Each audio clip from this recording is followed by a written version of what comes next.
Good morning. We are on the ferry on the way to Parksville, which is on Vancouver Island, to go pick up the 78 Monte Carlo. So it's a 2.5 hour boat ride, and then after that I'll be able to grab the car and I'll bring it all the way back another 2.5 hours, and after that I'm going to detail it up and list it for sale. So stay tuned, we've got a full day ahead of us.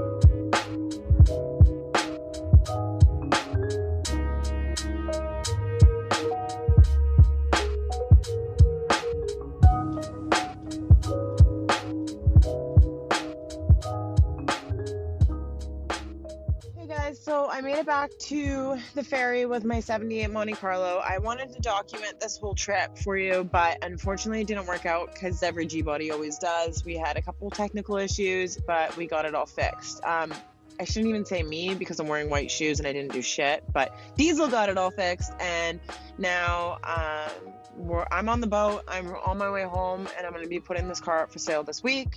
So that's kind of my game plan. Pretty excited to show you guys this car, so I will do a video on the car just so everybody can see it. She's got to go, and I know that somebody's gonna love her way more than I could ever because I have too much on the go. So yeah, anyways, this is my 78 Monte Carlo, and I can't wait to show you guys Betty. Her name is Betty because I have BJ, the Regal, and Betty. So I'm not going to repeat that on camera, what that means. But if you ever listen to Too Short, you'll know what's up. So, yeah, guys.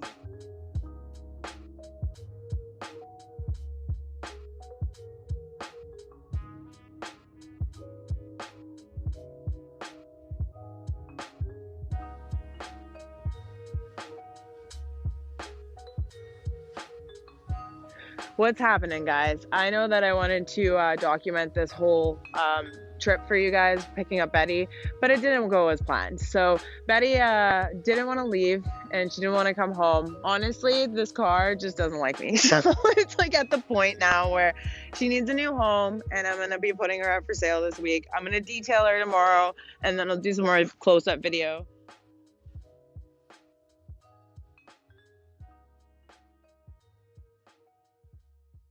Guys, we are out here. I didn't bring my mic today because it's kind of giving me a pain in the ass and it keeps resetting what I'm saying, so I hope you guys can hear everything good. I'm out here with my 78 Monte Carlo. I'm actually going to show it to the first individual, and hope it's the last individual that sees it, because I really don't like selling cars because it's a giant pain in my ass. But at the end of the day, it's going to be totally worth it for what I have on the horizon, so I can kind of justify it. But yeah, this is my 78, so I thought I'd show you guys. So her name is Betty. Super cool because she's a bucket seat console car. In 78, they actually had a 350 option, and when I bought this car, I was kind of hoping it would have a 350, but it just has a little 305 in her. You hear that slam? That's the quality G-Body door jamb slam.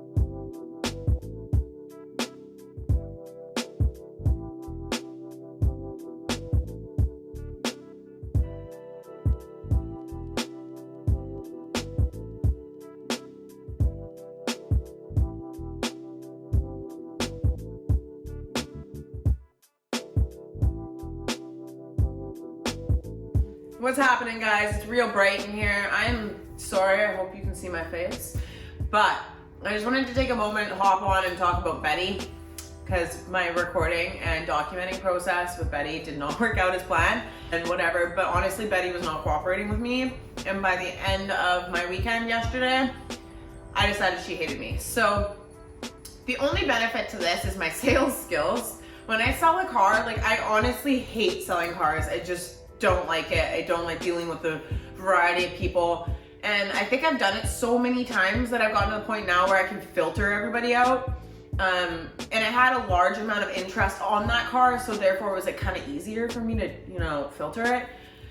So I went through probably, I don't know, 15, 20 different inquiries. And the gentleman that I chose to see at first, he had not only the best grammar, he was very well spoken, he was very serious.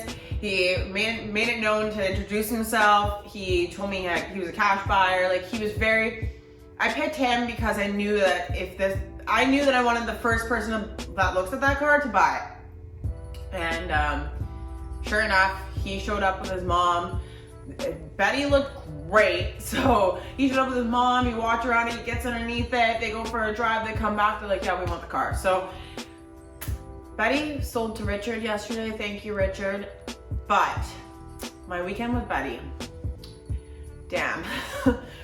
Let's just take a moment and recap this. So before the parking lot where I looked like a drowned cat while we were outside videoing, she decided that she didn't want to run for me that day.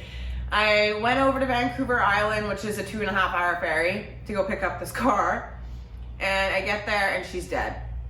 Turns out it's a fusible link. Chris over at Linwood Restoration, he gets the car running. Literally, I show up to this ferry for the ride home 5 minutes before, like they're boarding as I show up.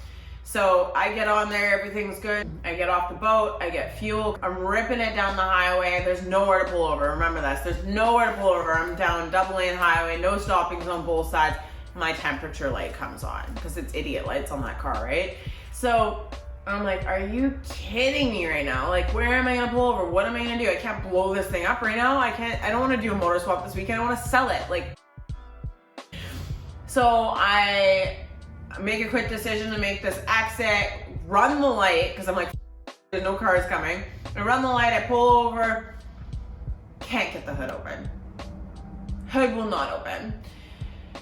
So I'm like, okay, I'm just gonna chill for a minute. I'm like, reset. My girlfriend's got really long, skinny fingers, so she got her fingers in between the header panel and the hood and was able to pop the latch while I was pulling it.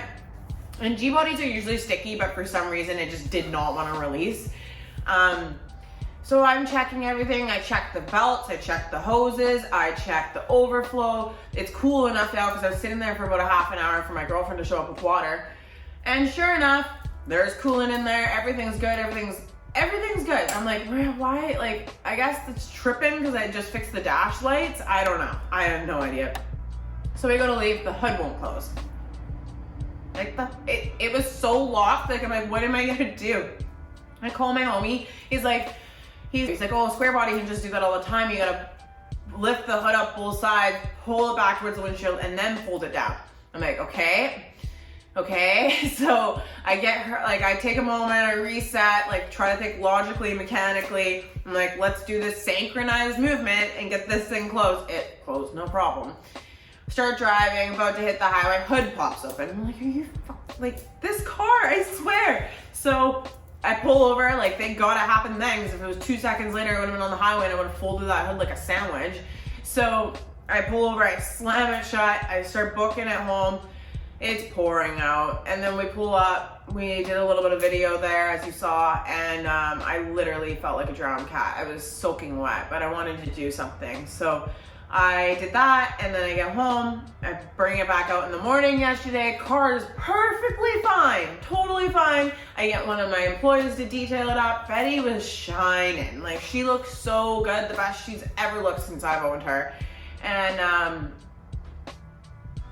yeah. So dude buys the car, and I have half the money down. I have half of it when I deliver it. I load up all my kids, like my dogs and the employees. I'm like, okay, I'm gonna drop you guys off. I'm gonna go drop this car off. I'm all loaded up. We're ready to go. Click, click. Are you kidding me? Like, are you kidding me? Like, okay, alternator or battery. I didn't even have another vehicle here to jump start it, but I called my girlfriend because I knew she was in the area. And she's like, oh yeah, I'll be there in 5 minutes. So I jump it with her car, starts right up, no problem. I send the kids with her. I'm like, can you drop them off, please? I'm gonna drive this straight to Buddy's house.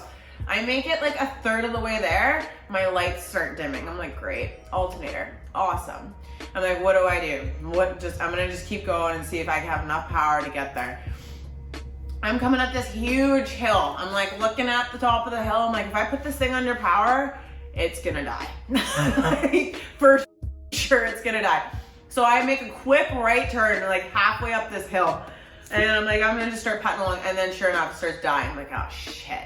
I call my buddy, I'm like, what do I do? At the moment I'm calling my buddy, I'm shutting the fans off, I'm shutting the lights off, and then I start regaining power again. I'm like, okay. He's like, I don't know. I'm like, I'm right here, I gotta go here. And he's like, roll the dice. I'm like, there's nowhere to pull over where I have to go. So it's like, it's a highway and it's a bridge. I'm pretty screwed if something happens. And I'm like, fuck it, I'm going. By the time I'm on this bridge, I have no lights, right? Like, so I killed all my lights. I'm ghost riding this thing all the way over this bridge into another city. And looking at the address, it's like 9 minutes away. I'm like, I'm doing it, I'm doing it, I'm doing it. I'm booking it through all these residentials. I literally ghost riding, praying I don't see a cop, praying I don't see a cop. And I pull up to dude's house and I'm like, I texted him, I'm like, I think the battery's done, right? Like, and then I pull up and I'm like, is this where you want it? Because it's gonna die. And literally as I'm like putting it in park, it's like, it dies. And I'm like mortified that this car is dead and I'm supposed to be getting paid for it right now. And he was just so happy to get his dream car that he didn't get. So it was like totally worth it. But at the same time, I was just mortified because I never sold a car and it died in dude's driveway. But at the end of the day, he was super happy because Betty's a super clean car and he's a mechanic. So he's like, oh, I got a spare battery, it's an alternator, whatever, I can fix it. He was just so happy to get the car and she went to a great home. And I think, I don't think there's a better home for her, honestly. So moral of the story is you could sell anything. And Betty hated me. So I'm gonna hope BJ treats me a little bit better because Betty hated me. And there's always gonna be another G-body, but I'm on to bigger and better things right now, and I need money for my business. So here we are. I gotta get to work. I'm really behind. It's Monday morning, and I got orders to pack, things to ship, customers to respond to. So I'm gonna work on that, and I'll keep you guys posted in a little bit.